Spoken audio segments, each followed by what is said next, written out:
सद्धर्म संस्थापक लोकानां हितकारिणं त्रिभुवने मन्नं शरणं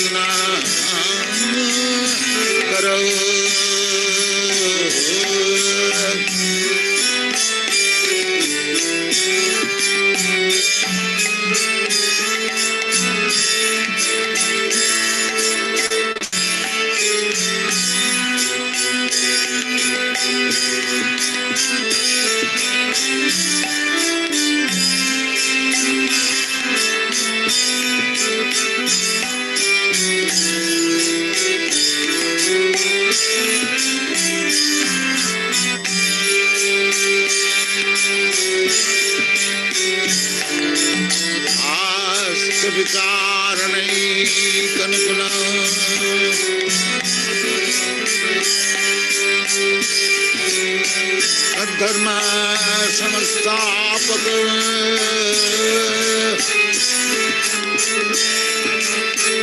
लोकानां हितकारिणां त्रिभुवने मन्नं शरणं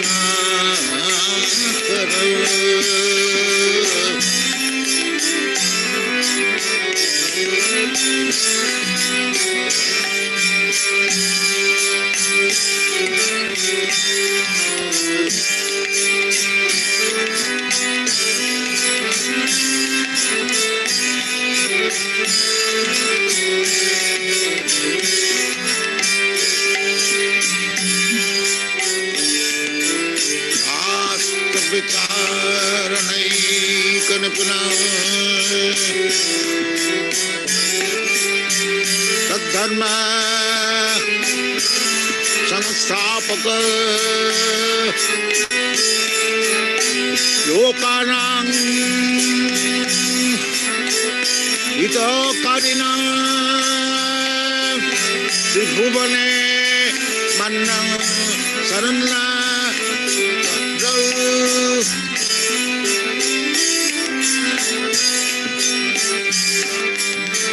Sri Chaitanya Kripa Parau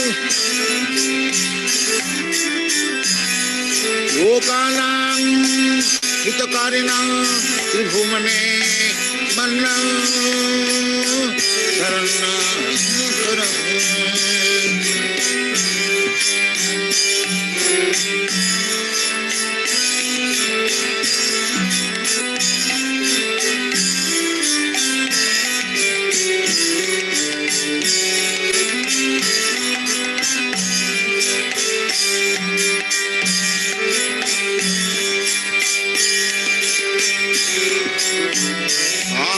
Charanaikangunam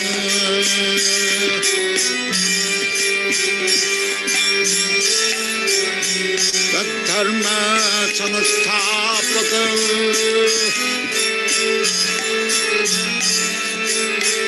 Lokanam Hitakarina Tribhuvane Mannam Saranakaram Radha Krishna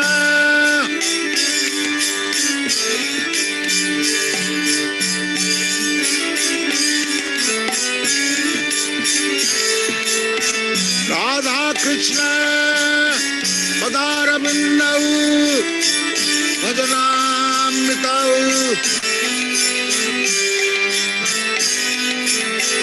Radha Krishna Padaravindav Bhajana Nandena Mattalika Vande Rupa Sanatanam Raghujugav Suji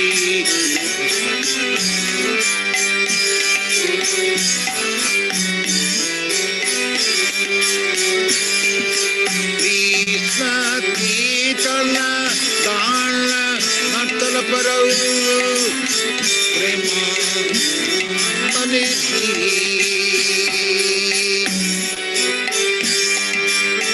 Veera Veera Janapriya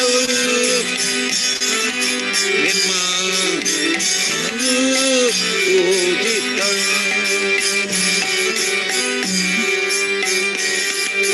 Sri Chaitanya Kripa Bharau Bhuva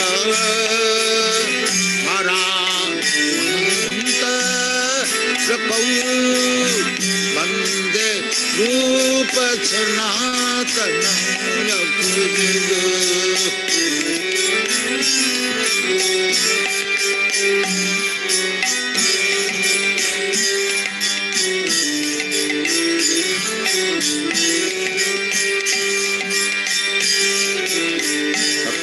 Sadasure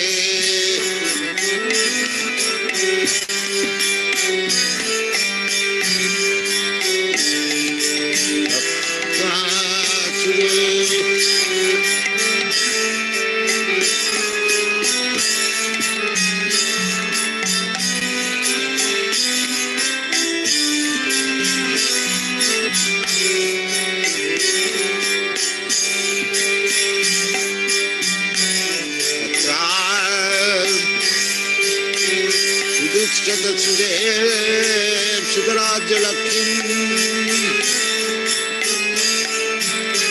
Dharmischa Ajavadasa Jadagada Ranna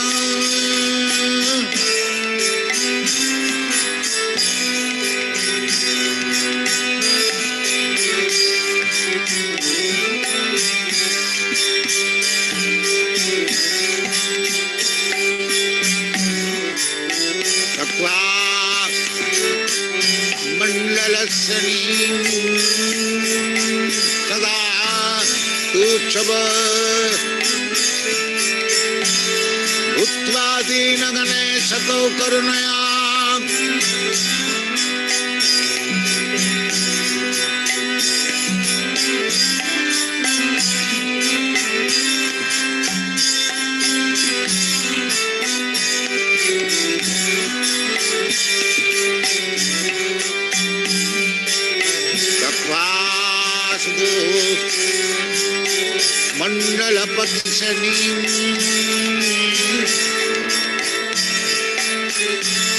sada uchchava Swadisthana Chakra karunaya Gopina kanhasita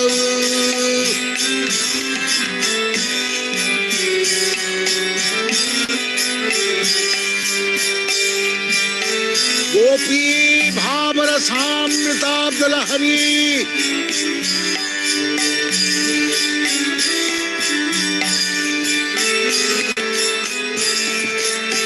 Gopi bhavara samritabdalahari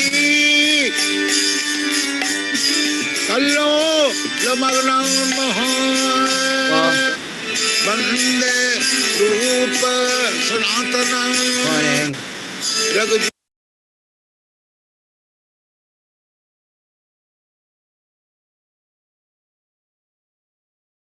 Salika, you there? Hare Krishna Maharaj, Dandava Pranam. Yeah, good morning. Good morning. Krishna. Hare Krishna Maharaj. Yes, good morning, everybody. Good morning. Good morning.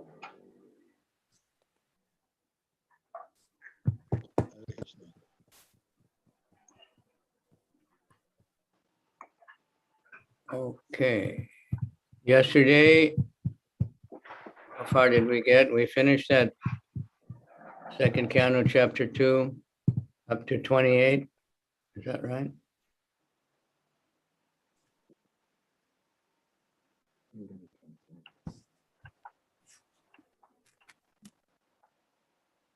Haribol? Yes, Maharaj. Maharaj, we end at Canto 2, 113. 112. 112, we're starting from 13. Yes, please. Okay, let me look again. Hare Krishna. Okay. No, then the next lesson is starting with second chapter. That's the end of lesson 1. So this is lesson 2, is second canto, second chapter, verse 3 to 5, and then verse 18 to 28. All right? Yes, Maharaj. Is that okay with all of you? Yes. Hare Krishna. Hare Krishna Maharaj. Yeah, good morning. Good morning. That means we have to read the unfinished part of the chapter 1 on our own. It's No, like this we are is jumping. the lesson. You don't have the lesson plan there? It says lesson 1 is chapter 1, verse 1 through 12. Okay. Lesson 2 is chapter 2, and it's verse 3 Okay, to Maharaj. 5 and verse 18 to 28. And that's what we'll try to do. It's going over chapter by chapter, but not every verse. They picked out certain verses. So Okay, Maharaj. that was supposed to be an overview of chapter 1. It was there in the beginning. And if anybody'd like to tell me what they remember from chapter 1, but it's only by those 12 verses.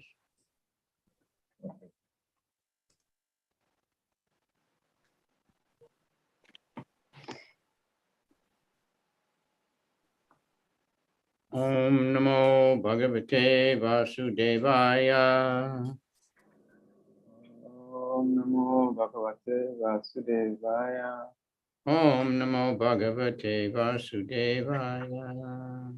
Oh, Om Namo Namo Bhagavate. Bhagavate Vasudevaya. Om Namo Bhagavate Vasudevaya. Oh, Namo Bhagavate Vasudevaya. Vasudevaya. So this chapter is called The Lord in the Heart, which is something we should be meditating on all the time.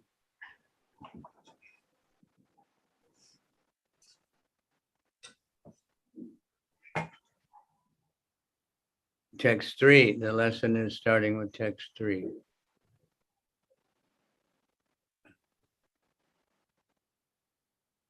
Three, 4, and 5.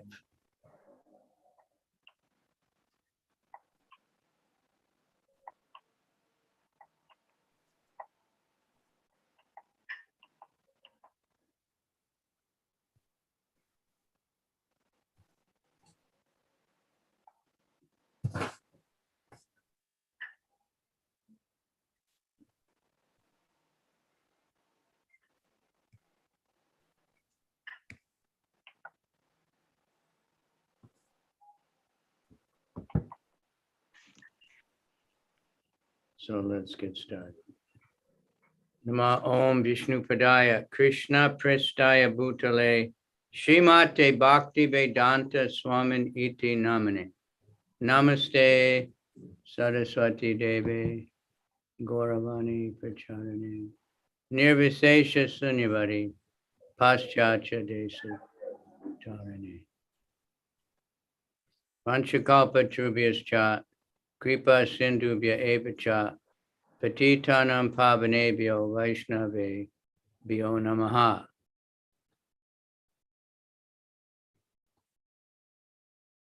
Namo Mahabharanaya Krishna Prema Pradayate Krishnaya Krishna Chaitanya Namani Gora Tuishe Namaha. Hey Krishna Karuna Sindhi Dinabandhu Jagatpate Gopesha Gopika Kanta Radha Kanta Namostute Tapta Kanchana Gaurange Radhe Vrindavaneshwari Vishabhanu Sute Devi Pranamami Hari Priya.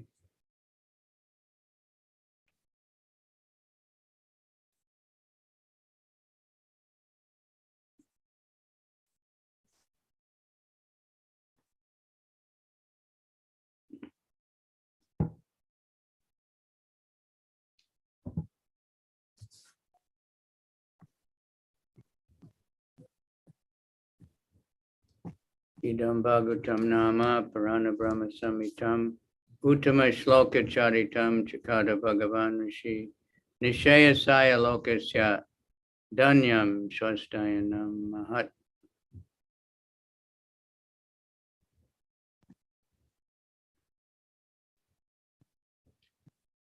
Okay, text 2. Atak Kavir Namasu Yabadarta Shad Apramato Vyavasaya Buddhi Siddhain Yatarte Na Yateta Tatra Parishamam Tatra Samikshamanaha. I'm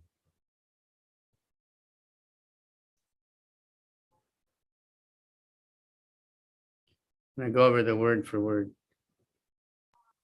Atta, for this reason. Repeat the translation. For this reason. Kavi, the enlightened person. Namasu, in names only. Yavat, minimum. Artha, necessity. Shat, must be. Apramata, without being mad after them. Vyavashaya buddhi, intelligently fixed. Siddhe, for success. Anyata, otherwise. Arte, in the interest of. Na, should never. Yateta, endeavor for. Tatra, there. Parishramam, laboring hard. Tatra, there. Samikshamana, one who sees practically. For this reason, the enlightened person should endeavor only for the minimum necessities of life while in the world of names. He should be intelligently fixed and never endeavor for unwanted things, being competent to perceive practically all such endeavors are merely hard labor for nothing. Okay, who would like to read the purport? Hare Krishna Maharaj. Purport. The This Bhagavata is Dhamma. Can I read, Babu? yeah, I'm trying to check the lesson note and I'm a little bit confused with the text we're reading. So go ahead. Okay, thank you. The purport, Bhagavata Dhamma, or the cult of Srimad Bhagavatam, is perfectly distinct from the way of fruitive activities, which are considered by the devotees to be merely a waste of time. The whole universe, or for that matter, all material existence, is moving on as jagat, simply for planning business to make one's position very comfortable or secure. Although everyone sees that this existence is neither comfortable nor secure, nor can it ever become comfortable or secure at any stage of development. Those who are captivated by the illusory advancement of material civilization, following the way of phantasmagoria, are certainly madmen. The whole material creation is a jugglery of names only. In fact, it is nothing but a bewildering creation of matters like earth, water, and fire. The buildings, the furniture, cars, bungalows, mills, factories, industries, peace, war, or even the highest perfection of material science, namely the atomic energy and electronics,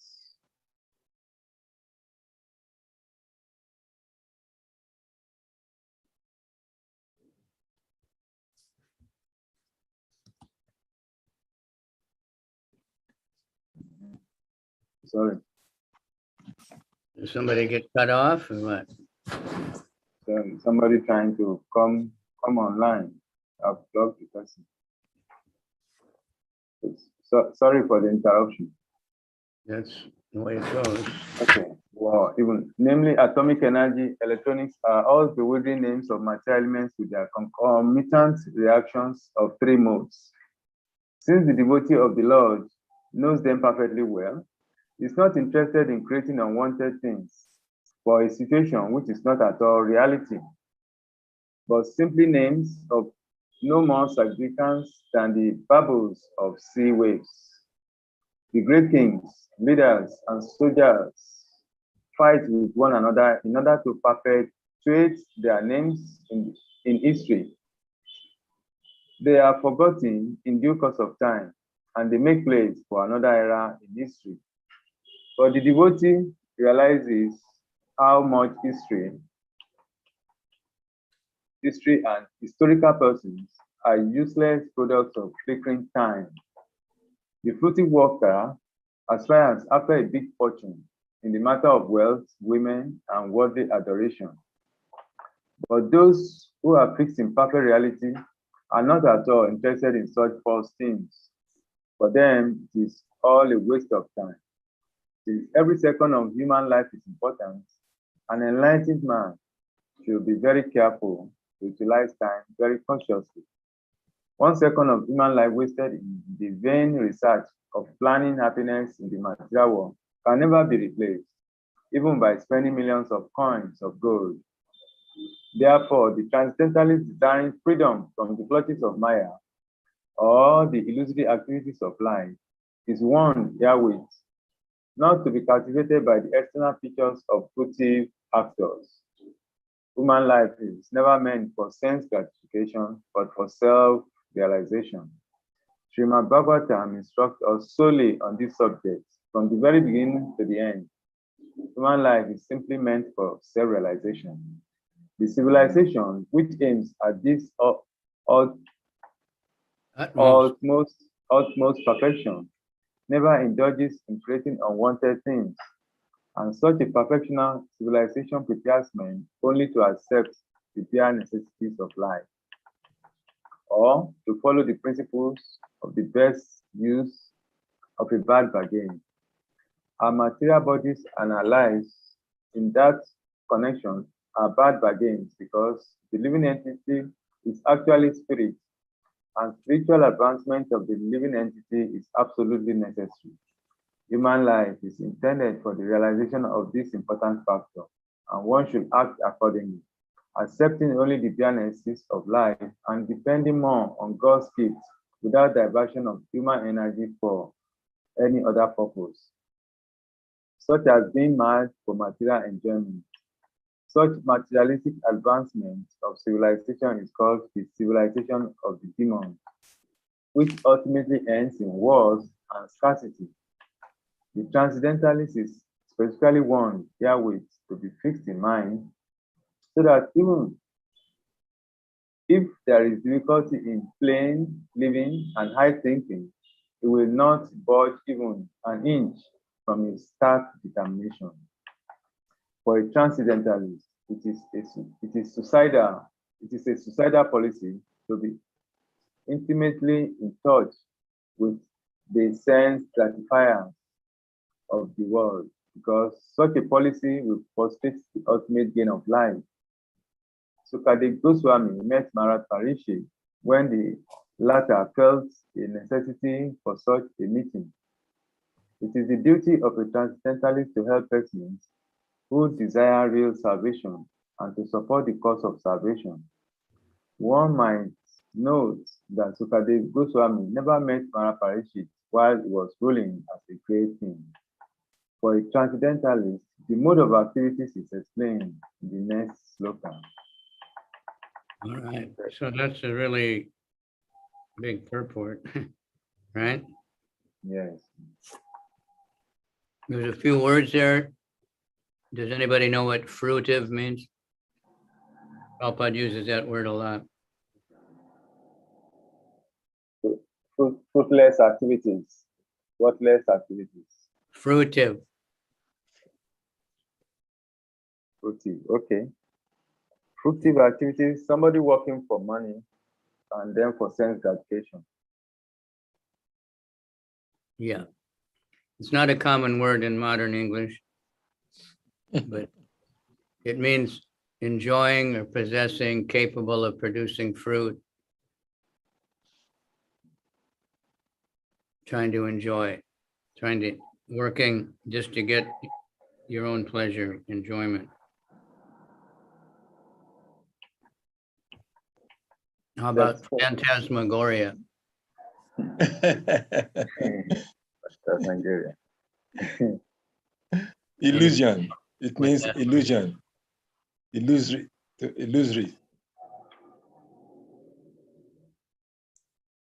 Yeah, something like that.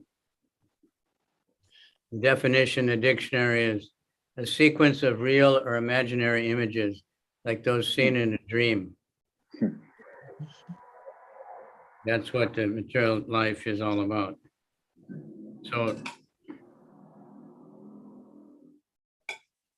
sometimes it sounds really pessimistic, people say, no, what? No, I can't Right. sound very happy, you people, you Hare Krishnas. You talk about death and you talk about how these things, but we're not, it's not depression. Like people do get depressed and they feel like this, but they don't know anything better. But the Bhagavatam is giving us the real thing also. And you can see in relation to the real thing, we can understand. So if you study these purports, Prabhupada put a lot of time into just to write this purport, you can imagine. And he wrote these, actually before he came to America anyway.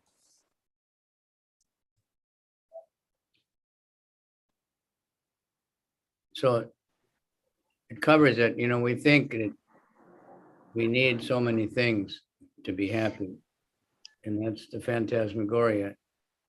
Nowadays, the advertising especially is, they say advertising is to get you to buy things you don't need with money you don't have to impress people that don't care. Because I remember one time in Ghana, some years ago, and they first brought those credit cards. You know, I don't know if any of you have a credit card, but that means you can buy things when you don't have money and then you have to pay later. And if you don't pay on time, then there's a very big interest. In India, it's like 50% you have to pay extra or something. In America, it's 17%. If you pay on time, then they give you more and more credit. You know, if you're late, you have to pay an overdue fee. It's a big 17% extra. So they make a lot of money. But if you use it properly, it can be good.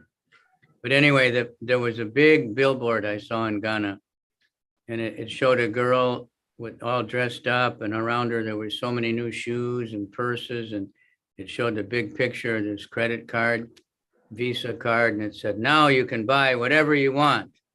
Now you can buy everything you want. So people really believe that.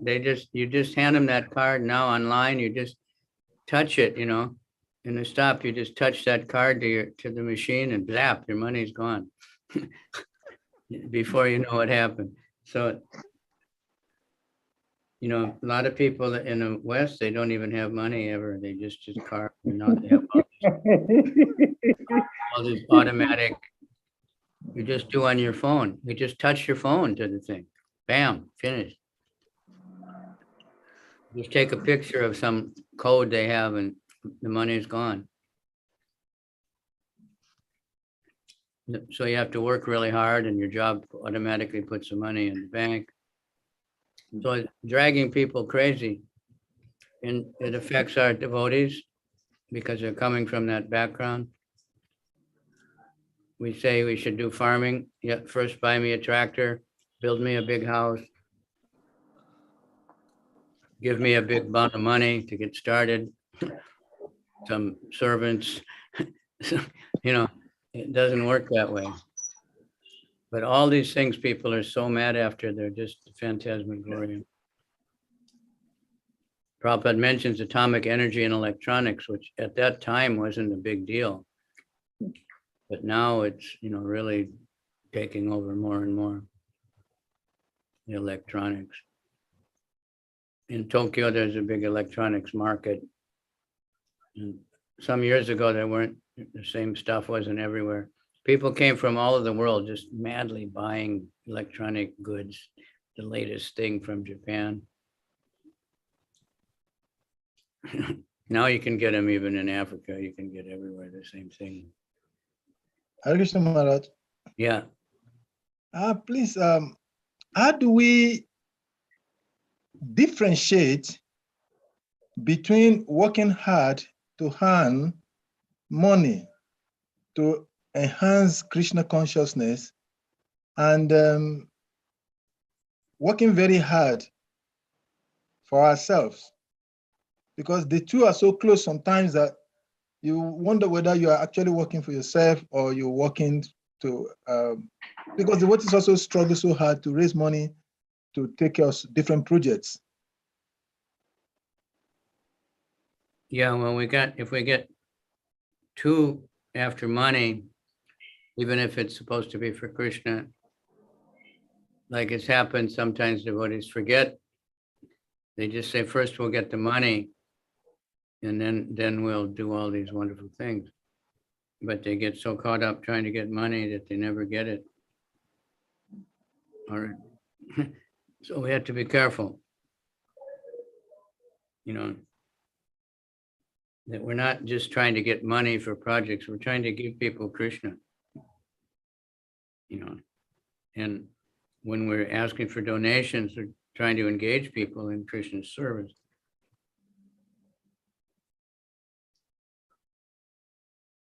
So it's a fine line, like you said. That's why we need to be strong sadhana, so that we can discriminate and not get blown away by the modes of nature. I just heard devotee talking, Bhuta Bhavana Prabhu He's really brilliant. We tend to glorify the devotee who collects the most money or gives the biggest donations, which is nice. But if it makes us think that that's what I have to do to be a devotee, many devotees will get frustrated. Everything counts. Like here in New York, we have a big old building. So there's many things broke and have to be fixed. And there's one devotee, Mukunda, who's just constantly fixing everything. So I told him, where would we be? This looks like Sudra work, but where would the Brahmanas be if there wasn't a Sudra to fix the building for them and to build an altar and fix the car so they can go out preaching or whatever they're doing, right? And there wasn't a farmer. What would we do without farmers, right? We don't realize how valuable the farmers are. We're eating every day.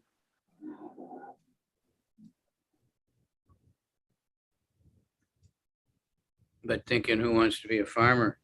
I want to be a businessman. I want to be a big collector. I want to be this or that. But if we have enough farmers, we don't have to worry about so many other things. Right? Yes, Mother. Thank you. So Prabhupada is saying over and over, the fruitive worker, the word is in this purport at least twice, aspires after a big fortune in the matter of wealth, women, and worldly adoration. These are the world of names is mentioned in this purport, and there's a verse like that. This world of names, they just put so many names on things, but they're all flickering and on temporary. Everything is changing, endlessly mutable. So the only thing that doesn't change is Krishna and our relationship with Krishna. We have to be careful. We're not working just for money. Money comes. Prabhupada himself was a perfect example. Krishna, he's an acharya and everything, his whole life was for example. So he was getting into business when he met his guru. It was predicted by astrologers that he would become very rich. And Prabhupada tells us he was thinking, my godbrothers are begging all the time and they're always, don't have money. And so I'll get all this money, then I'll be able to preach really nicely.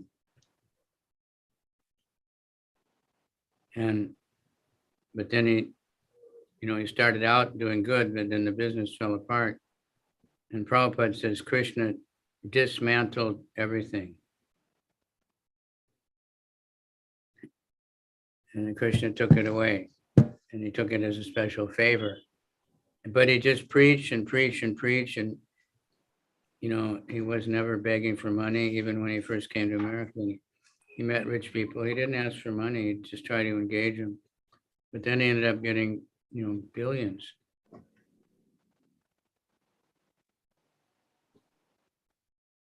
Just flooding in. Okay, let's go to verse 4.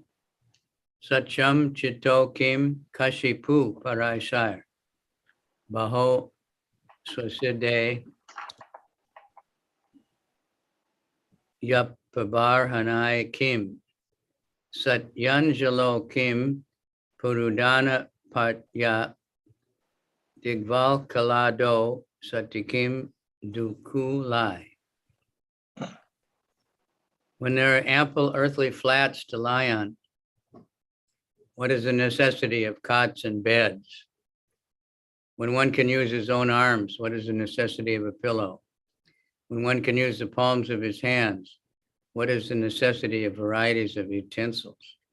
And when there's ample covering or the skins of trees, what is the necessity of clothing, meaning fashionable clothing? Now I'll make a comment on that.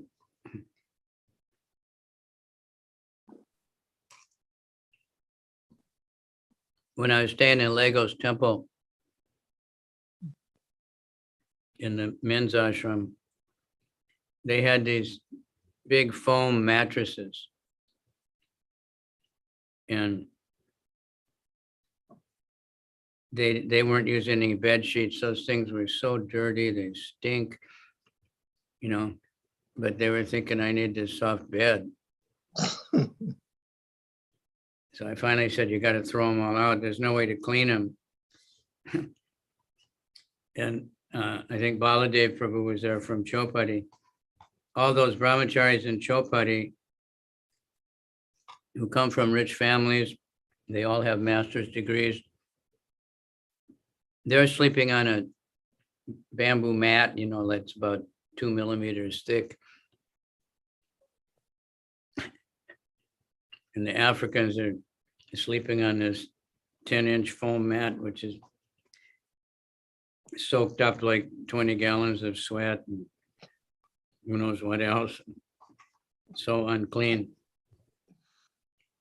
But, you know, because there's so much advertising in Africa that this foam is so wonderful, right? It's actually really bad for your back, and your skin can't function if you're laying on that. But that's the trick, you know, of Maya. So here he's talking about a real brahmachari, you know, traditional. But now beds is such a big business, and mattresses, and, you know, it's ridiculous. In America here, there are these mattresses, they're about very expensive, and they're full of, you know, it's not just foam, it's got all kinds of special foam, and it's got springs, and they advertise you can sleep better because people's minds are so disturbed they can't sleep. So they sell them an expensive mattress and some drugs. So many advertisements for it. Just take this and you'll sleep like you never slept before. Somebody read the purport. Purport. The necessity of life for the protection and comfort of the body must not be unnecessarily increased. Human energy is spoiled in a vain search after such illusory happiness. If one is able to lie down on the floor, then why should one endeavor to get a good bedstead or soft cushion to lie on? If one can rest without any pillow and make use of the soft arms endowed by nature, there is no necessity of searching after a pillow. If we make a study of the general life of the animals, we can see that they have no intelligence for building big houses, furniture, and other household paraphernalia. And yet they maintain a healthy life by lying down on the open land. They do not know how to cook or prepare foodstuff, yet they still live healthy lives more easily than the human being. This does not mean that human civilization should revert to animal life, or that the human being should live naked in the jungles without any culture, education, and sense of morality. An intelligent human cannot live the life of an animal. Rather, man should try to utilize his intelligence in arts and science, poetry, and philosophy. In such a way, he can further the progressive march of human civilization. But here, the idea given by Srila Sukadev Goswami is that the reserve energy of human life, which is far superior to that of animal, should simply be utilized for self-realization. Advancement of human civilization must be towards the goal of establishing our lost relationship with God, which is not possible in any form of life other than the human. One must realize the nullity of the material phenomena, considering it a passing phantasmagoria, and must endeavor to make a solution to the miseries of life.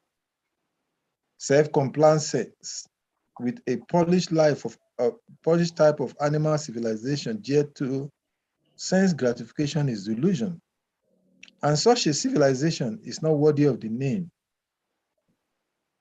In pursuit of such false activities, a human being is in the clutches of Maya or illusion. Great sages and saints in the days of yore were not living in palatial buildings, furnished with good furniture and so-called amenities of life.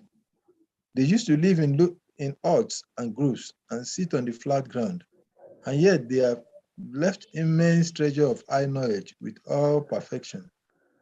Srila Rupa Goswami and Srila Sanatana Goswami were highly ranking ministers of states, but they were able to leave behind them immense writings on transcendental knowledge while residing only for one night underneath one tree. They did not live even 2 nights under the same tree, and what to speak of well-furnished rooms with modern amenities, and still they were able to give us most important literatures of self-realization. So-called comforts of life are not actually helpful for progressive civilization. Rather, they are detrimental to such progressive life. In the system of Sanatana Dharma, of 4 divisions of social life and 4 orders of progressive realization, there are ample opportunities and sufficient directions for a happy termination of the progressive life. And the sincere followers are advised herein to accept a voluntary life of renunciation in order to achieve the desired goal of life.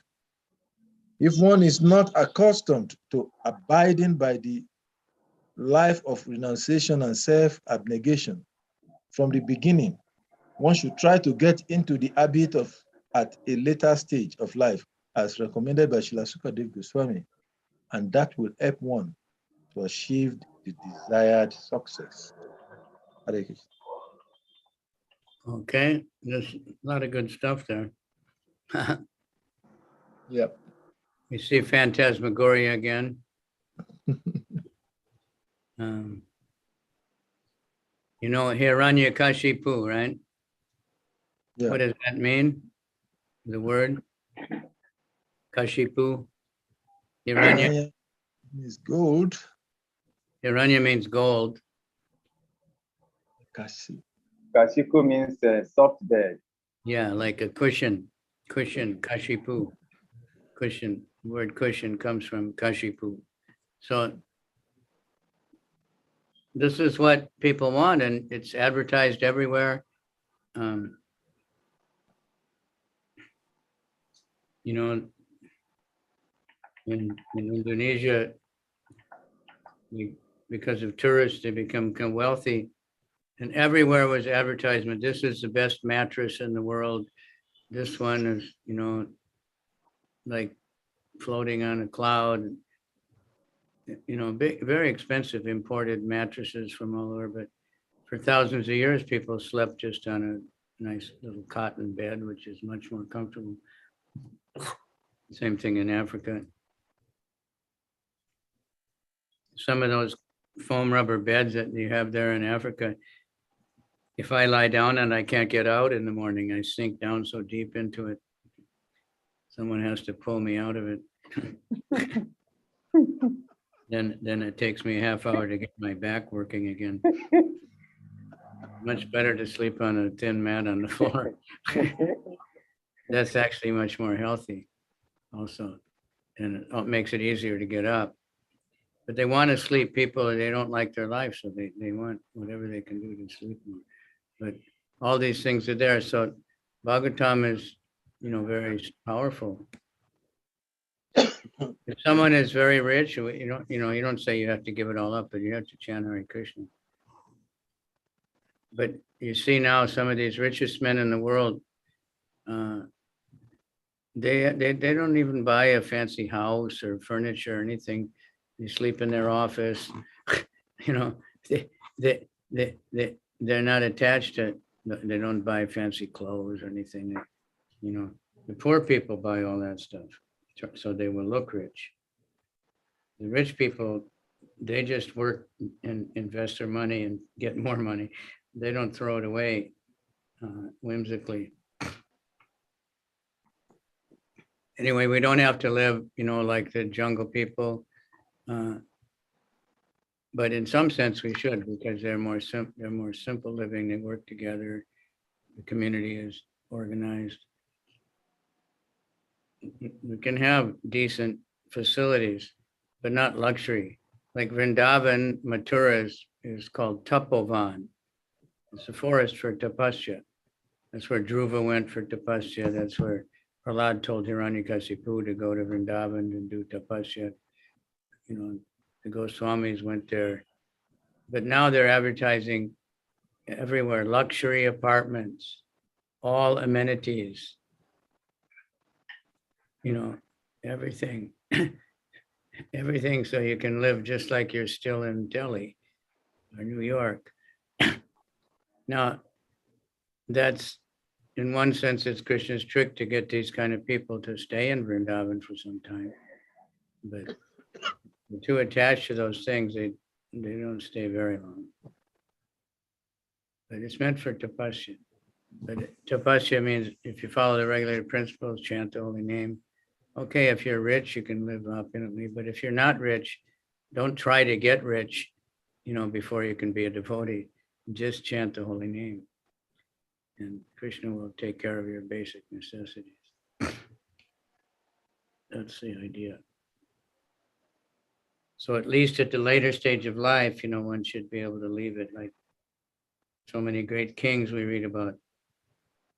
They were anxious just to give up being a king and go to the forest. You know, they were doing the king because it's their dharma, it's their duty. But they weren't attached to the cricket slept on the ground, or no, Yudhishthira slept on the ground in the cow barn. And he was the king. Bharat, when Ramachandra was in exile, he didn't live in the palace. He lived just like Ram was living in the forest. Even more simply, slept on the ground and just eating barley or something. So, you know, they were showing us the example that they're not attached to the, even if they get the luxury, they're not attached to it. We have to use things in Krishna's service. We have to be careful we don't get attached to them. Okay, one more on this section and we move to some other verses. Shirani kim patina santi dishanti bhiksham naivan gripa para brita varitopya yushnan ruda guha kim ajito vari no pasanam kasmad bhajanti kavayo dana durmadandan. Are there no torn clothes lying on the common road? Do the trees which exist for maintaining others no longer give alms and charity? There's no more fruit. Do the rivers being dried up no longer give water to the thirsty? Are the caves in the mountain now closed? Or does the Almighty Lord not protect the fully surrendered soul? That's the whole point. Why then do the learned sages go to flatter those who are intoxicated by hard-earned wealth? Of course, now the rivers are polluted, so you can't drink the water from the river. Or many rivers are dried up. In India, some of the biggest Kaveri was completely dried up for a long time. Some of the biggest rivers, because the way that people are living has disturbed the weather pattern so much. It doesn't rain, or people have not using the traditional means to preserve water and everything gets lost. So things are changing, but still we have to find some way to live. But the point is, does the Lord not protect the full? Krishna takes care of even the degraded people, you know, even the madmen. They get some food, they can somehow sleep, they get some clothes. Some of them have no clothes, they don't care. But that's what Jesus said. Look at the lilies of the field. You know, they're dressed very beautifully. So why should you worry if you're serving God? All right. So Why do learned sages go to flatter those who are intoxicated by hard-earned wealth? That's our preaching. So you can read the purport, a different reader. Jyotish Arup Prabhu, Tamala Krishna Prabhu, any one of you can read? Okay, Prabhuji, I will read. Okay. Then Tamala Krishna Prabhu will read after. Purport. The renounced order of life is never meant for begging or living at the cost of other as a parasite. According to the direct dictionary, a parasite is a sycophant who live at the cost of society without making any contribution to that society. The renounced order is meant for contributing something substantial to society and not depending on earning of the householders. On the contrary, acceptance of alms from the householders by the bona fide mendicant is an opportunity afforded by the saint for the tangible benefit of the donor. In the Sanatana Dharma institution, alms giving to the mendicant is a part of householder's duty, and it is advised in the scriptures that the householders should treat the mendicant as their family children and should provide them with food, clothing, etc. without being asked. Pseudo-mendicants, therefore, should not take advantage of the charitable disposition of the faithful householders. The first duty of the person in the renounced order of life is to contribute some literary work for the benefit of the human being in order to give him realized direction towards the self-realization. Amongst the other duties in the renounced order of life of Srila Sanatana, Srila Rupa and the other Goswamis of Vrindavan, the foremost duty discharged by them was to hold learned discourses amongst themselves at the Seva Kunja, Vrindavan, the spot where Sri Radha Damodara temple was established by Srila Jiva Goswami, and where the actual Samadhi tomb of Srila Rupa Goswami and Srila Jiva Goswami are laid. For the benefit of all in human society, they left behind them immense literatures of transcendental importance. Similarly, all the acharyas who voluntarily accepted the renounced order of life aim at benefiting human society and not at living a comfortable or irresponsible life at the cost of others. However, those who cannot give any contribution should not go to the householders for food. For such mendicants, asking bread from the householders are an insult to the highest order. Sukadev Goswami gave this warning especially for those mendicants who adopt this line of profession to solve their economic problems. Such mendicants are in abundance in the age of Kali. When a man becomes a mendicant willfully or by circumstance, he must be of firm faith and conviction that the Supreme Lord is the maintainer of all living beings everywhere in the universe. Why then would he neglect the maintenance of surrendered soul who is 100% engaged in the service of the Lord? A common master looks to the necessities of his servants. So how much more would the all-powerful, all-opulent Supreme Lord look after the necessity of the life for a fully surrendered soul? The general rule is that a mendicant devotee will accept a simple, small loincloth without asking anyone to give it in charity. He simply salvages it from the rejected torn cloth thrown in the street. When he is hungry, he may go to magnanimous tree with which drops fruit. And when he is thirsty, he may drink water from the flowing river. He does not require to live in the comfortable house, but should find a cave in the hill and not be afraid of jungle animal, keeping faith in God, who lives in everyone's heart. The Lord may dictate to tigers and other jungle animal not to disturb his devotee.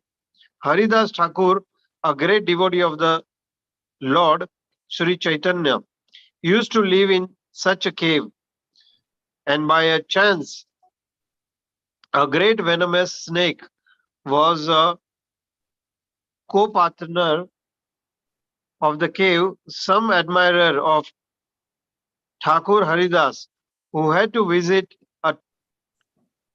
the Thakur every day, feared a snake and suggested that a Thakur leave that place. Because his devotees were afraid of the snake and they were regularly visiting the cave, Thakur Haridas agreed to the proposal on their account. But as soon as this was settled, the snake actually crawled out of its hole in the cave before everyone present and left the cave for good. By the dictation of the Lord, who lived also within the heart of the snake gave preference to Haridas and decided to leave place and not disturb him. So this is tangible example of how the Lord gives protection to the bona fide devotee like Thakur Haridas. According to the regulation of the Sanatana Dharma institution, one is trained from the beginning to depart fully on the protection of the Lord in all circumstances. Still wondering about the class. I don't think so. I think I'm gonna go somewhere else. You're gonna travel. Yeah, Okay, so I'll tell you. yeah, I was just gonna tell you. Thanks. Thank you. The path of renunciation is recommended for for acceptance by one who is fully accomplished and fully purified in his existence. This stage is described also in Bhagavad Gita 16.5 as a Devi Sampat. A human being is required to accumulate Devi Sampat or a spiritual asset. Otherwise, the next alternative, Asuri Sampat or a material assets, will overcome him disproportionately, and thus one will be forced into the entanglement of different miseries of the material world. A sannyasi should always live alone without a company, and he must be fearless. He should never be afraid of living alone.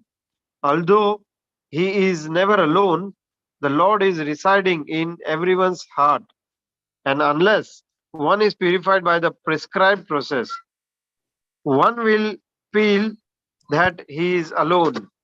But a man in the renounced order of life must be purified by the process.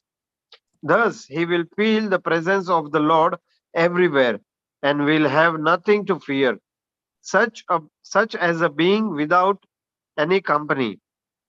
Everyone can become a fearless and honest person if his very existence is purified by discharging a prescribed duty for each and every order of life. One can become fixed in one's prescribed duty by faithful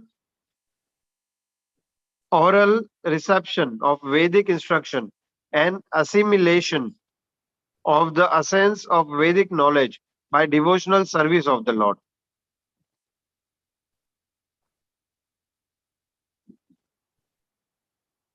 Maharaj, should I continue? Have you finished that whole purport? Yes, Maharaj.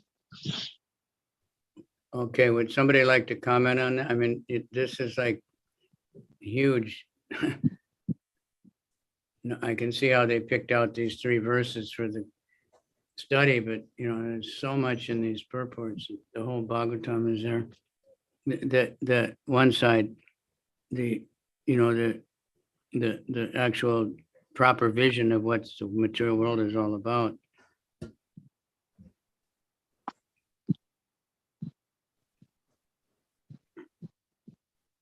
And that's what I was saying before. We have to be careful when we go for collecting.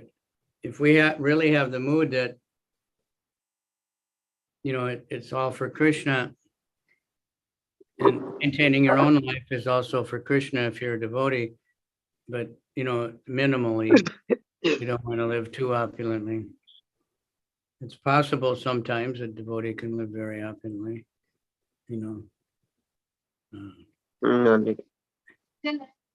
if they're just, that's their, like Ambarish Prabhu or something, just happened to be born in a really rich family.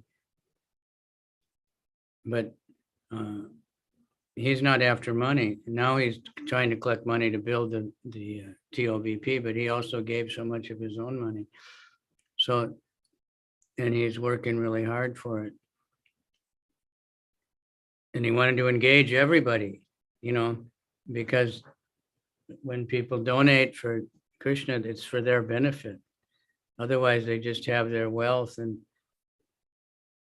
so if devotees are very, very satisfied and happy and renounced, like in Chopati, when these rich people come and they see how the brahmacharis live in such a simple, renounced way, they're inspired.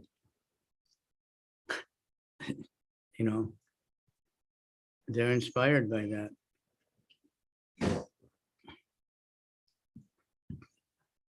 Of course, some people are inspired by these very rich pastors who have so much money and living, thinking, the more you give to me, the more I'll give to you. I heard one of them was preaching like that. The more money you give me, the more you'll get. That's not at all the Bible. That's not the Bhagavatam. That's not Buddha. It's not Muhammad, but they're preaching like that and saying that in the name of Jesus, we'll make you rich. Jesus, all his followers gave up everything. They walked barefoot, So anybody want to say something? I mean, it's such a big purport. We could spend all day going over it. Could spend a couple of days. Prabhupada even said, one time he said that it would take 3 days to understand one verse. So to do the whole Bhagavatam would take you 1,500 years or something like that. Meaning that it's unlimited. You might know Radhesham Prabhu from Pune. He's such a wonderful preacher, and for all, especially for students. And he was saying in the morning he listens to Prabhupada lecture, and sometimes he listens to the same lecture 15 times. Then he takes notes on it, and then he makes his own lecture based on that. So we can do the same thing with these purports. And the more you read them, the more, the bigger they get, the more you find. So this Haridas Thakur with the snake, the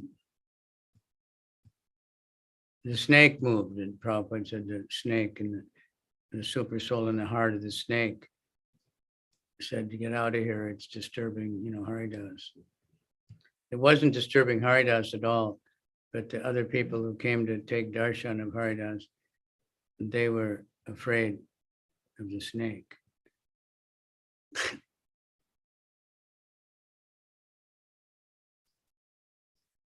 So we live simply, the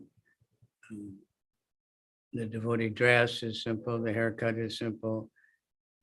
We don't have to go to the barbing shop every week to get a new haircut, right? We don't have to go to the fashion shop to get the latest fashionable clothes, although sometimes that might be beneficial for preaching to dress up in different ways. But generally, the sadhu, it keeps it simple. But he might be handling a big amount of money for preaching projects. And when we do take money, we have to be very careful that we use it properly and that we can show the donors, what we did with it. Someone was just telling me here, one devotee I met here in New York. So his wife, evidently his wife's father was a wealthy doctor. And he and another one of his friends, they were giving very big donations to the temple. And then a new temple president came, and that temple president wouldn't show the account books to anybody. Which when Ganachakshus was present there in Accra, he was posting every month the money, income and expenses, and people like that. So these two doctors that were giving thousands of dollars every month, when the temple president refused to show, the books of what was happening with the money, and then they quit donating. So in order to collect donations, the most important thing is to have really good accounting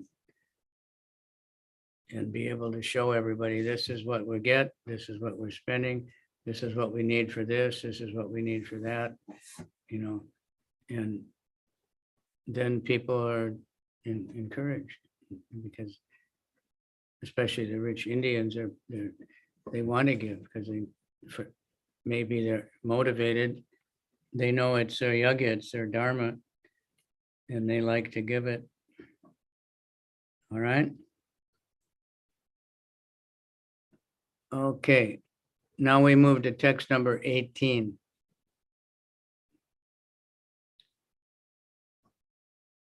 This is the lesson plan. Param padam Vaishnavam amananti tad yaneti neti yatad uchisrikchava vishidya doratnyam ananya sorida ridopagu yarha padam pade pade.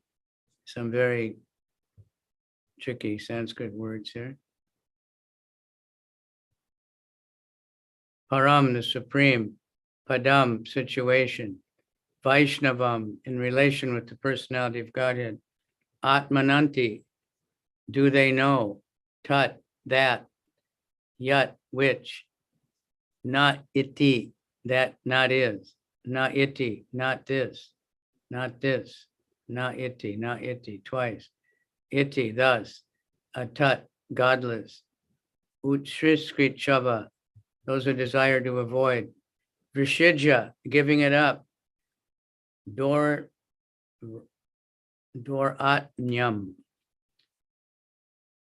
perplexities. Ananya, absolutely. Surida, in goodwill. Rida upaguya, taking them into his heart. Arha, which alone are worshipable. Padam, lotus feet. Pade, pade, at every moment. Translation, the transcendentalists desire to avoid everything godless, for they know that supreme situation in which everything is related with the Supreme Lord Vishnu. Therefore, a pure devotee in absolute harmony with the Lord does not create perplexities, but worships the lotus feet of the Lord at every moment, taking them into his heart. Simple living. That simple living doesn't mean you sleep on the ground outside, behind the garbage can or something. It means you're not complicate your life. You don't have all kinds of things you don't need. You don't have to mess up, confuse your life. Even like that Steve Jobs from the Apple computer, he changed his clothes every day. They were clean, but it was always the same. He had a t-shirt and jeans or something. He didn't have a closet full of all kinds of clothes. So you have to decide what to wear each day and which shoes to wear. He was concentrating on his work. And so many people like that. But poor people, they want to try to enjoy, so they spend all their money buying new clothes all the time. Nobody else cares about it. Nobody's impressed. But they're impressed about what you can give to society. All right. Someone else read. Who's next? Tamala Krishna Prabhu. Tamala Krishna Prabhu can read. Now this is the first purport is very, very long. Okay. First paragraph. Somebody read it. Verse 18. Purport. In the Bhagavad Gita, Madama, my abode, is mentioned several times. And according to the version of the Supreme Personality of Godhead, Sri Krishna, there exists the unlimited spiritual sky, wherein the planets are called Vyakuntas, or the abode of the personality of Godhead. In that sky, which is far, far beyond the material sky, and this sevenfold covering, there is no need of the sun or the moon, nor is there necessity of electricity for illumination, because the planets are self-illuminating and more brightened than the material sun. Pure devotees of the Lord are absolutely in harmony with the personality of Godhead, or in other words, they always think of the Lord as their only dependable friend and well-wisher. They do not care for any mundane creature. Up to the status of Brahman, the Lord of the universe, only they can definitely have a clear vision of the Vyakunta planet. Such pure devotees, being perfectly directed by the Supreme Lord, do not create any artificial perplexities in the matter of transcendental understanding by wasting time in discussing what is Brahman and what is non-Brahman or Maya, nor do they falsely think of themselves as one of the Lord, nor argue that there is no existence of the Lord separately, or that there is no God at all, or that living beings are themselves God, nor that when God incarnates himself, he assumed the material body, nor do they concern themselves with the many obscure speculative theories, which are in actuality so many stumbling blocks on the path of transcendental understanding. Apart from the class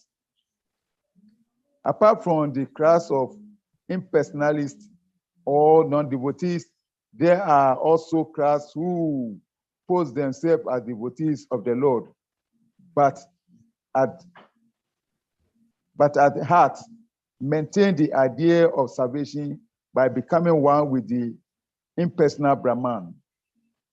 They wrongly manufacture their own way of devotional service by open debut carries and misled others who are simpleton or debuters like themselves. All those devotees and debuters or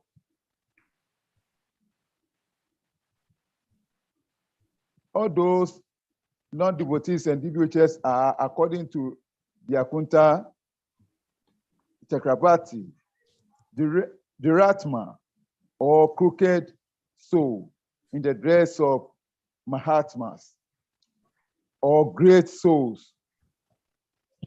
Such non-devotees and devotees are completely excluded from the list of transcendental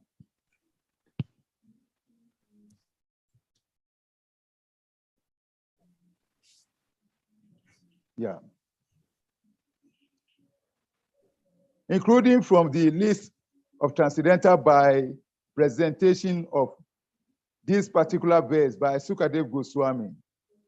So in the Vaikuntha planet, factually the supreme residential place called Param Padam, the impersonal Brahmajyoti, is also called the Param Padam due to it being the rays of the Vaikuntha planet, as the sun rays are the rays of the sun.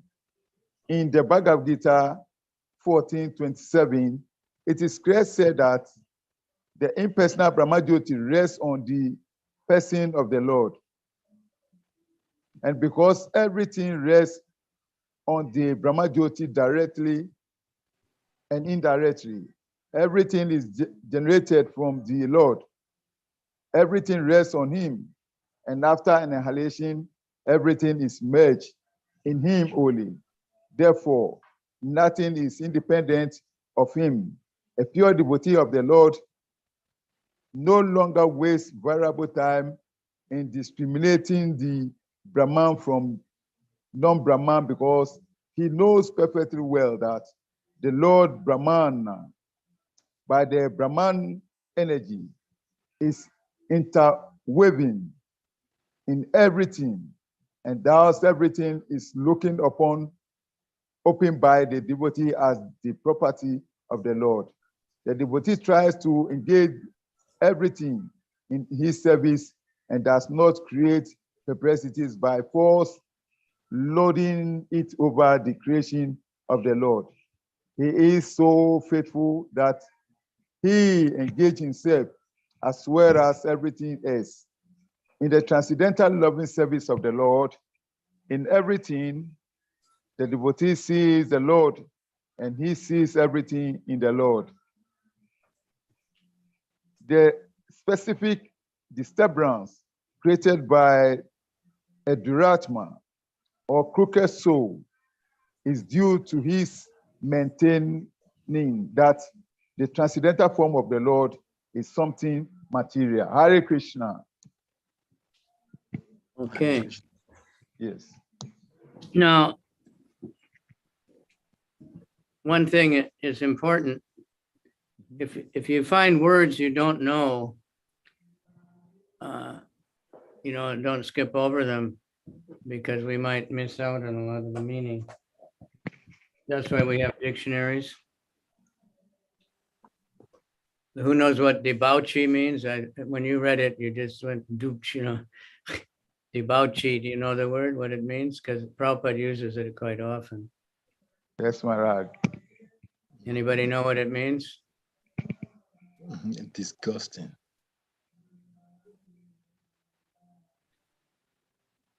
It comes from French language. In English, words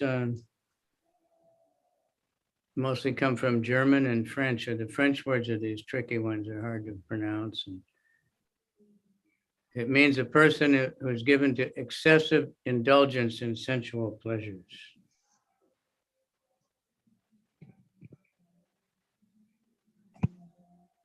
Which is, what everybody's trying to be. But the actual word debauchee, the dictionary here, it has a chart. So in the 1800s, it was used very often, but now it's hardly ever used. It's a very uncommon word, but when Prabhupada was writing in England, it was a common, in India, it was a common word. There's a lot of words like that, but there's even other ordinary words, and sometimes we don't know what they mean. And it's very important to just admit, okay, I'm not sure what that word means, and look it up.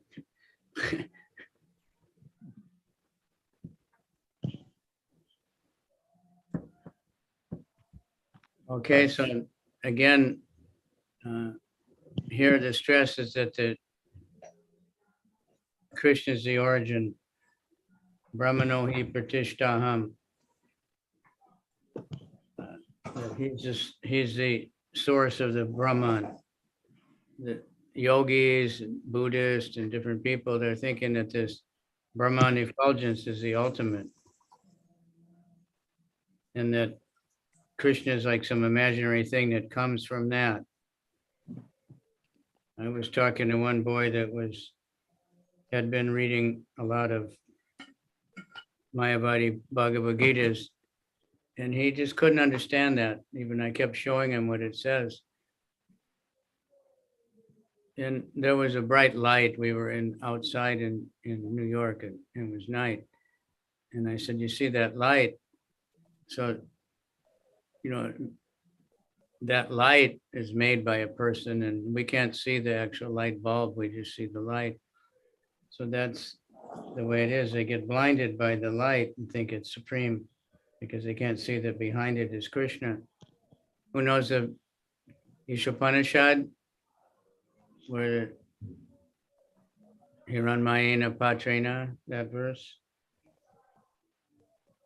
You must have studied it in Bhakti Shastra, right? Yeah. Yeah. That verse? My Lord, please remove your dazzling effulgence so I can see your real form. Right?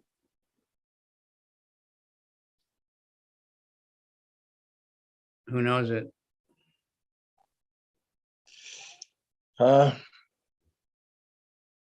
It's I think it's verse 16. Oh my Lord, primeval philosopher, maintainer of the universe, regulating principle, destination of the pure devotees, well-wisher of the progenitor of mankind, please remove the effulgence of your transcendental rays so that I can see your form of bliss. You are the eternal supreme personality of Godhead, like unto the sun, as I am. Yeah. Pushame kase yoma surya prajapatya vyuha rasim ni samuha tejo jete rupam kalyana tamam tate pasyami yosav asau purusha so am asmehe. Yeah, so that's a very important verse because Upanishad, generally the Mayavadis support their arguments by the Upanishads. They think that, that the Upanishads are impersonal, but this is Isha Upanishad. That's like the most important main Upanishad, but it's very clear. Of course, they may translate it a little differently, but it's when Prabhupada puts in Supreme Personality of Godhead, and so they won't use those kind of words. But remove your dazzling effulgence. So that, who is the effulgence? Where is it coming from? Right? So everything depends on Krishna. Everything comes from him, and the Bhagavatam is saying that over and over again. Bhagavad Gita says it so strongly, Matat Paratam Kinchidast, everything comes from me. Yep. So Christianity and Islam are closer to Vaishnavism than the Mayavadis because they believe in God as a person and a creator, but they don't have so much knowledge, detail, but they believe that. So they're not that much different than us. Sometimes they're very humble and have a lot of faith in God. They're better than a proud Vaishnava who thinks I'm better than everyone else because I know that Krishna plays the flute or something, or he's blue, or because I have deities. No, we have to have faith in Krishna, that he's taking care, he's our own protector, he's providing everything, So this is a sign of surrender, real surrender to Krishna. Okay, number 19. Itam munis tu padamed Vavastito Vigana Drigvirya Sarandita Shaya Saparshni Na Pija Gadam Tato Nilam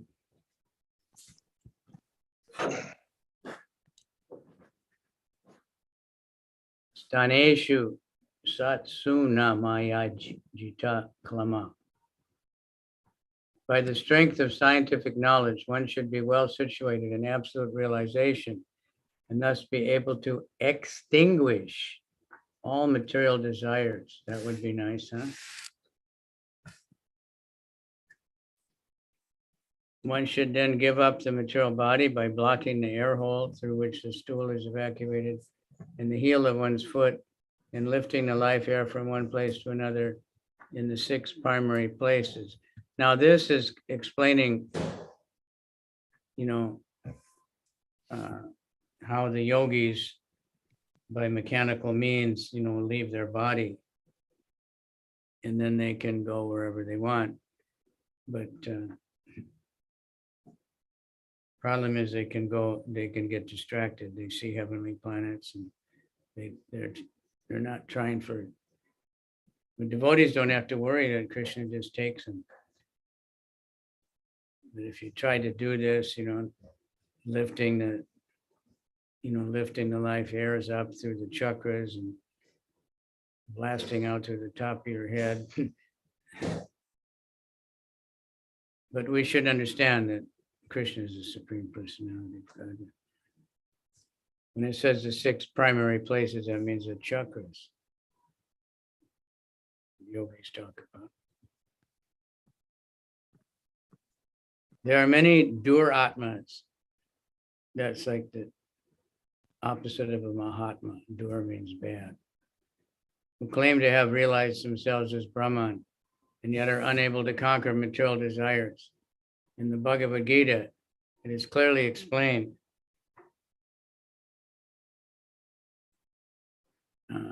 that an absolutely self-realized person becomes completely aloof from all material desires. Material desires are based on the false ego of the living beings and are exhibited by his childish and useless activities to conquer the laws of material nature and by his desire to lord it over the resources of the 5 elements. With such a mentality, one is led to believe in the strength of material science with its discovery of atomic energy and space travel by mechanical vehicles, and by such tiny advancements in material science, the false egoist tries to challenge even the strength of the Supreme Lord, who can finish all man's tiny endeavors in less than a second. The self-situated self, or the self-real Brahman realized soul, perfectly understands that the Supreme Brahman, or the personality of Godhead, is the all-powerful Vasudeva, and that he, the self-realized living being, is a part and parcel of the supreme whole. As such, his constitutional position is to cooperate with him in all respects in the transcendental relation of the served and the servitor. Such a self-realized soul ceases to exhibit his useless activities in attempting to lord it over material nature. Being scientifically well informed, he fully engages himself in faithful devotion to the Lord.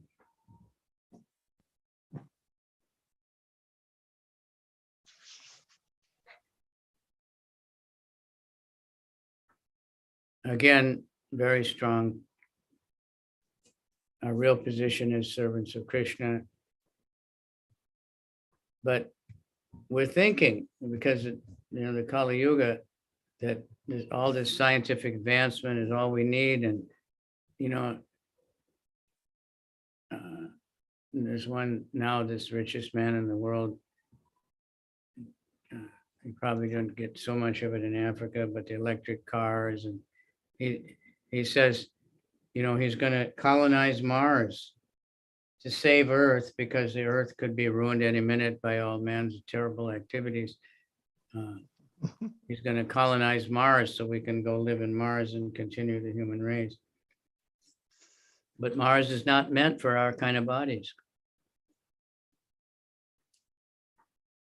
Who wants to just live in a building that you can never go outside because you have to import air and everything?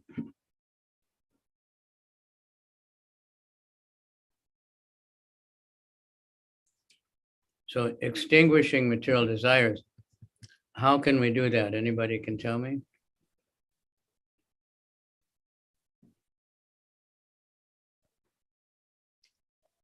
You know what extinguish means, right? You put out the fire. Material desires are like fire. That's why Prabhupada uses that word extinguish. We have fire extinguishers, you know. What is the fire extinguisher? To put out the blazing fire of material desires. Swarup, Jyoti Swarup. Jyoti Saru Prabhu. Jyoti Saru Prabhu, are you there? Or anybody, quick. Yadunath, you know.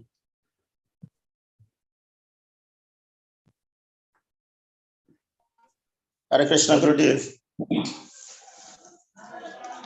Hare Krishna Gurudev. Yeah. Can I be heard? Yeah. Hare Krishna. Yeah, I Yes, hear go it. ahead.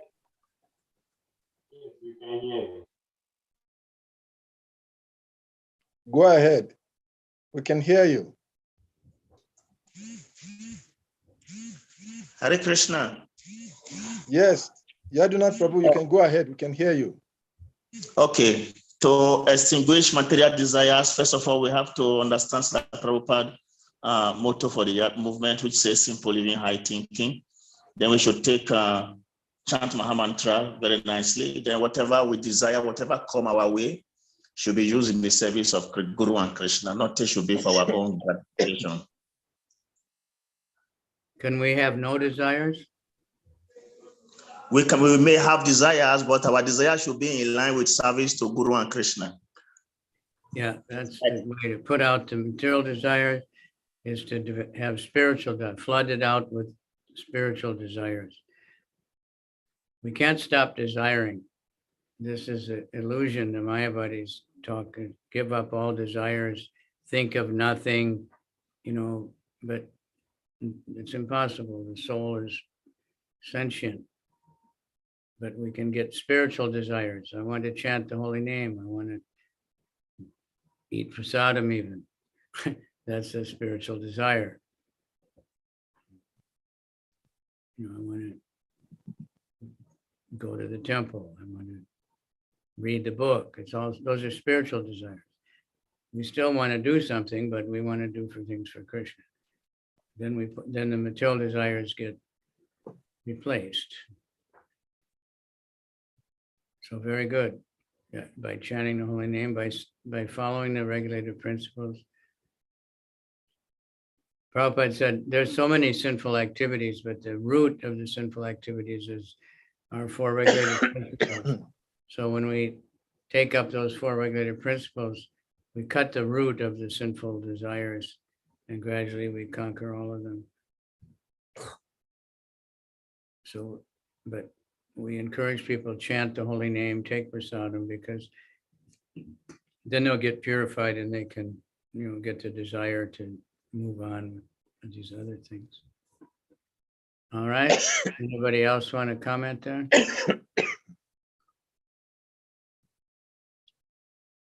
Salik is in Varanasi, huh? Is that right?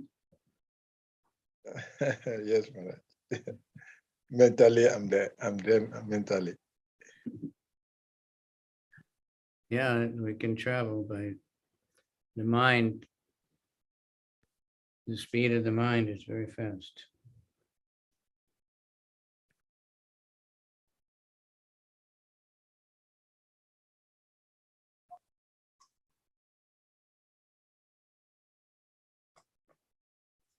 Okay, then we can move to another verse.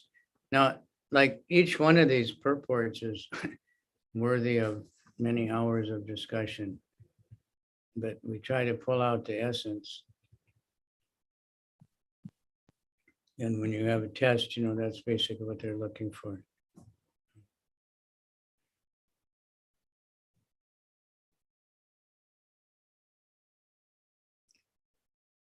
But here, you know, how difficult to do this practice of raising the life hairs up one by one, and, you know, and it describes in the more verses. I think we need to move fast, so you can listen to this very carefully. That I don't think anybody, this is the real yoga. That, you know, they talk about the Kundalini and things, but it's not so simple.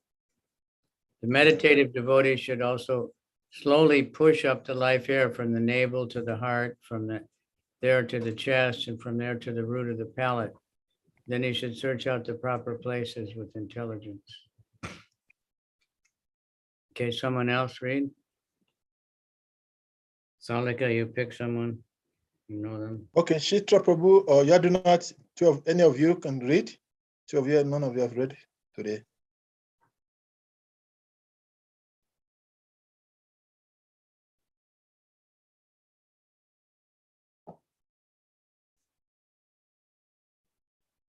Okay, I'll read while you get prepared. Yadunath, Shitra, you're supposed to be the next.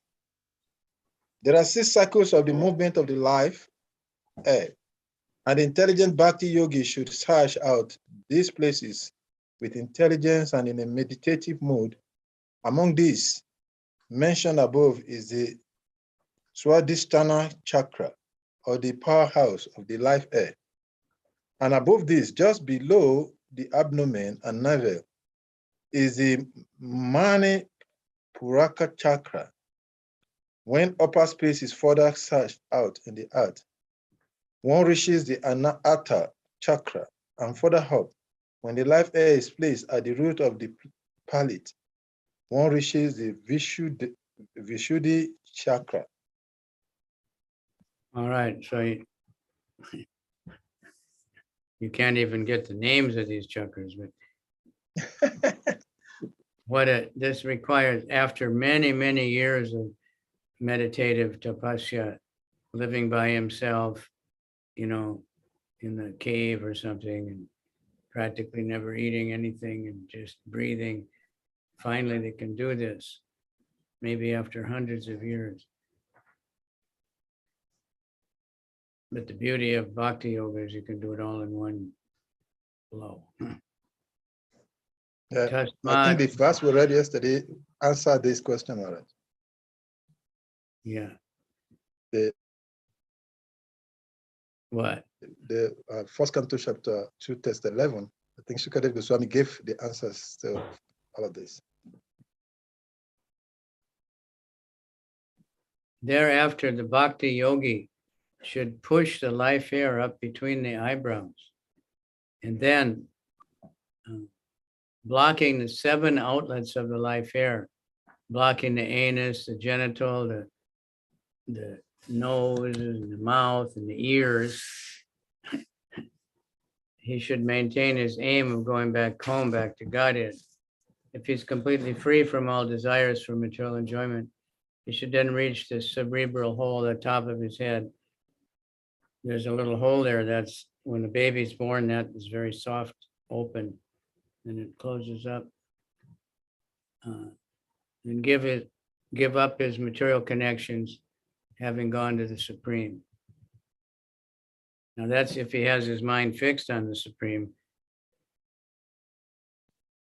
Still, he could get distracted. It's always a chance. All right, someone read the purport. Yadunath, are you ready? Yadunath Prabhu, are you ready? Or Shitra Prabhu, okay, go ahead. Okay. Yes, go ahead. The process of giving up all material connections and returning home back to Godhead, the Supreme, is recommended herein. The condition is that one should be completely free from desire. I think you're going to have to read louder. Free from desire. You're far from your speaker. Yeah, you're too far from the microphone.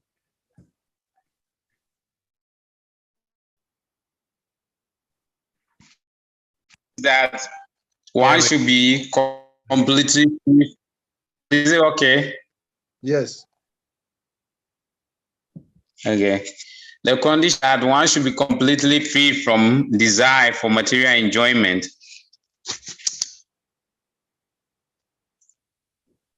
There are different grades of material enjoyment in respect to duration of life and sensual gratification.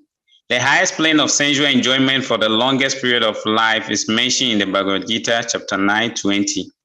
All are but material enjoyments, and one should be thoroughly convinced that he has no need of such a long duration of life. Even in Brahmaloka planet, he must return home back to Godhead and must not be attracted by any amount of material facilities. In the Bhagavad Gita, chapter 2, verse 59, it is said that this sort of material detachment is possible to attain when one is acquainted with the supreme association of life. Param dristva nivatate. One cannot be free from material attraction unless he has complete understanding for the nature of spiritual life. The propaganda by a certain class of impersonalists that spiritual life is void of all varieties is dangerous propaganda to mislead the living beings into becoming more and more attracted by material enjoyments. As such, persons with a poor fund of knowledge cannot have any conception of the Param, the Supreme.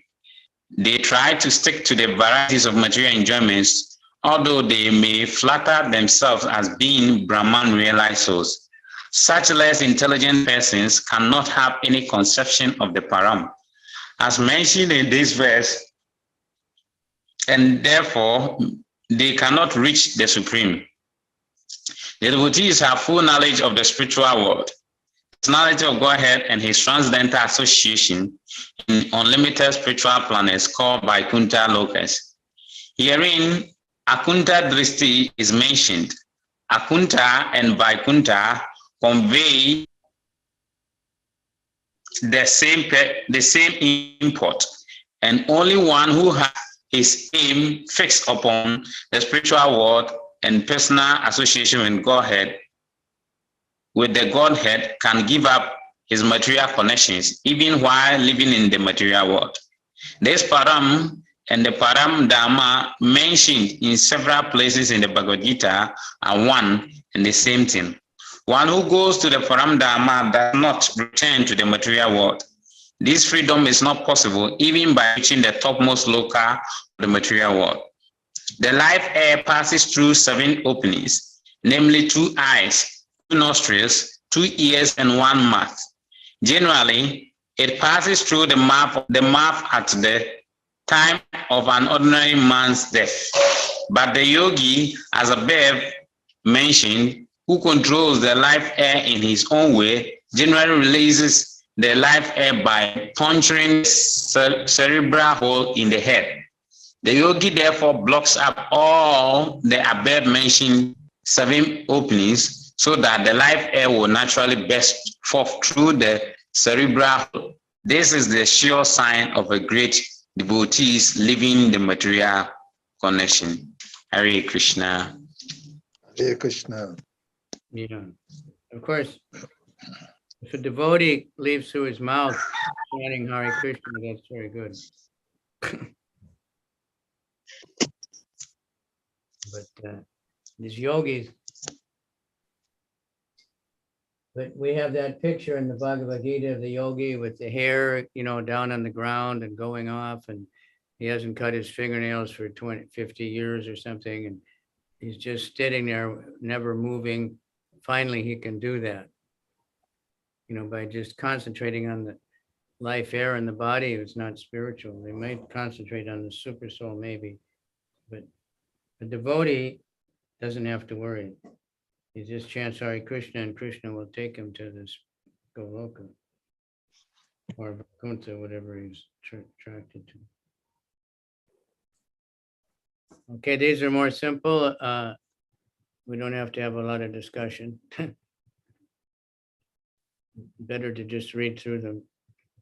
If a yogi maintains a desire for improved material enjoyment, like transfer to the topmost planet, Brahmaloka, or achievement of the eightfold protections, travel in outer space with the Vaihayasas, or a situation in which one of the millions of planets,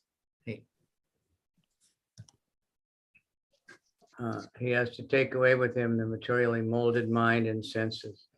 So if he has any desires like that, then he'll take his mind with him and he'll end up in those places after all that work. You know, like there's tapasya yogi can do so that he becomes very attractive, and even heavenly girls will come to enjoy with him, you know, or they can, you know, get some mystic powers. And we see, I don't know if there's really anybody, even in Africa, people are advertising that they have these mystic powers. We don't know if they do heal all your sick, you know, pull money out of the sky for you. But, all material is actually entangles one more and more and to stay in the material world. Purport. Yadunat Prabhu. Prabhu Yadunat, are you there? I'm here. Okay, go ahead. In the upper status of the planetary system, there are facilities thousands and thousands of times greater for material enjoyment than in the lower planetary system. The topmost planetary system consists of planets like Brahmalok and Dhruvalok. The planets, the pole star, and all of them. Please let me, I'm not seeing well.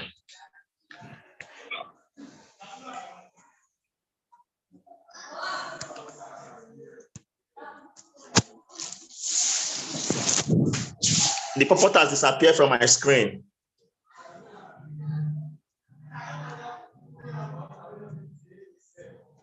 Sorry. Okay, maybe I'll read and you reorganize the screen. Okay. In the upper status of the planetary system, there are facilities thousands and thousands of times greater for material enjoyments than in the lower planetary systems. It's on my screen. The topmost planetary system consists of planets like Brahmaloka and Dhruva-loka, the pole star, and all of them are situated beyond Mahaloka.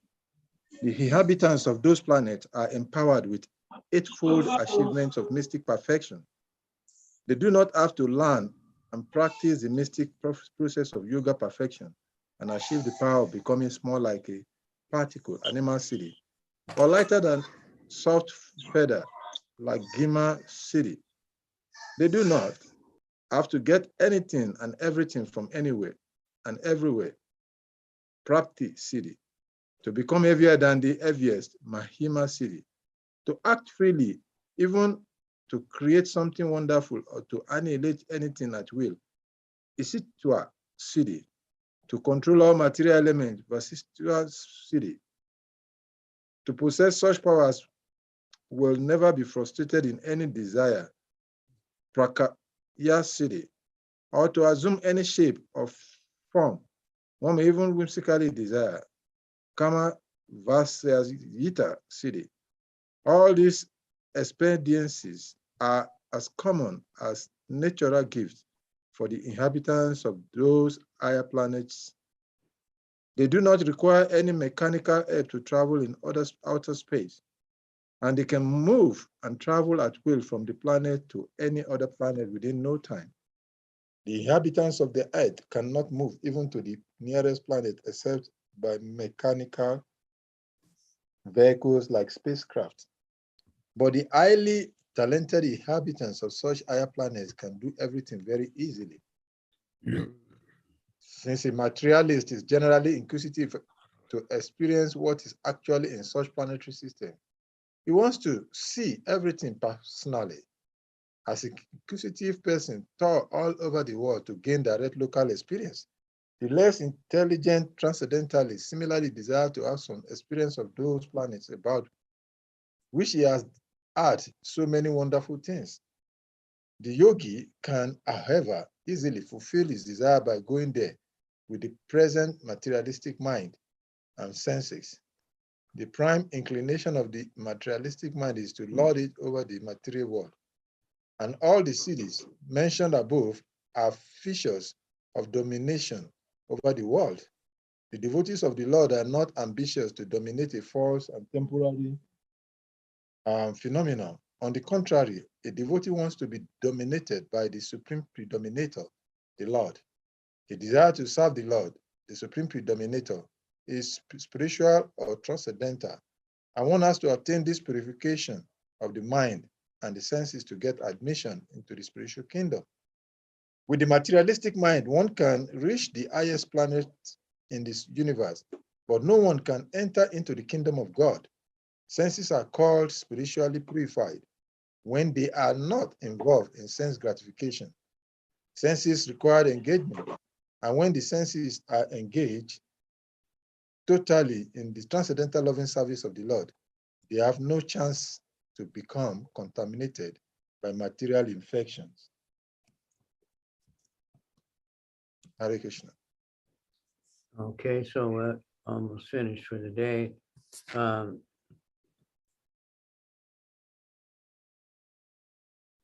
Predominated. We want to be the predominator. We want to dominate, right? And some people who are intelligent nowadays, we have this environmental crisis. You know, the earth is being exploited, the soil is being ruined, the forests are being cut down like so much to plant palm oil trees or something. And, you know, and the idea that they're going to make money, no other reason. A few people make a lot of money. And it's based a lot on misinterpretation of the Bible. Whereas who knows where God says, and man shall have dominion, right? We have any Bible scholar there? I thought you people come from Christian background. It's from the Genesis 1:28. Huh? Genesis 1:28. 128. Yeah, man should have dominion. So Yeah. that means like a king has his domain. And his duty is to take care of all the citizens and all the praja, everything. The trees, the animals, the people, everything. Keep everything nice for everybody. But they've misinterpreted that man can do whatever he wants and he can exploit unlimitedly and it's all his. God has given it to us to do whatever we want with it. And therefore we have this disaster. Even the body, for instance, you know, God gave us this body. You have dominion over your body. You can do whatever you want with it. So you're supposed to know what's good and what's not good. But people think, no, I can do whatever I want. In America, they have such a thing about abortion, and women are saying, nobody can tell me it's my body. And if I want to remove some cells from my body, no one can tell me anything. But that baby is not your body. It's a baby. It's a soul that came in to take shelter. But they don't understand anything. Largely based on just this misunderstanding of one sloka. So that's why they're saying that Eastern religions are much better for the environment because they have more consciousness of balancing everything and using everything and taking care of everything. It's supposed to be what it is. All right. Thank you all very much. Thank you very much, Murad. For your attention. And read over these, and especially those first three purports at 3, 4, and 5. You know, if you just memorize those, you'll be able to preach to anybody and convince them to, you know, give up their material life. Just get them down and, you know, it'll all come out in your own words. And you'll be able to really knock them dead. All right. Thank you very much. Devotees, please, kindly, Field, everybody. and please, you know, all these books are coming to West Africa, so let's get them out there into the hands of the people in a very nice way, you know, loving way, wanting to help them, not trying to get money so much.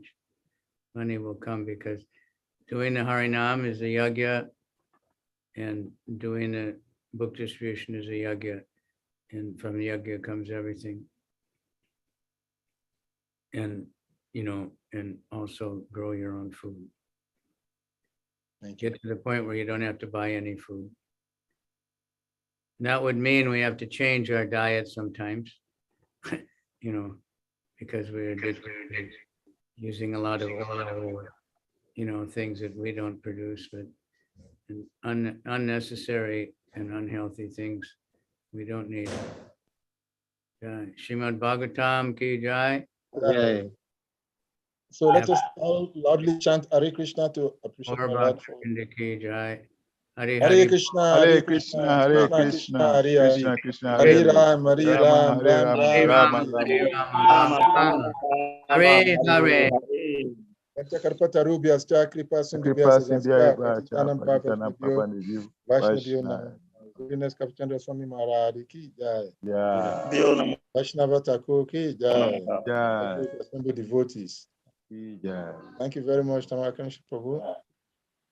You came very early today. Thank you. I go. Thank you, everyone. Chitra Prabhu, Jyotishwari Prabhu, Yadnath Prabhu, thank you all.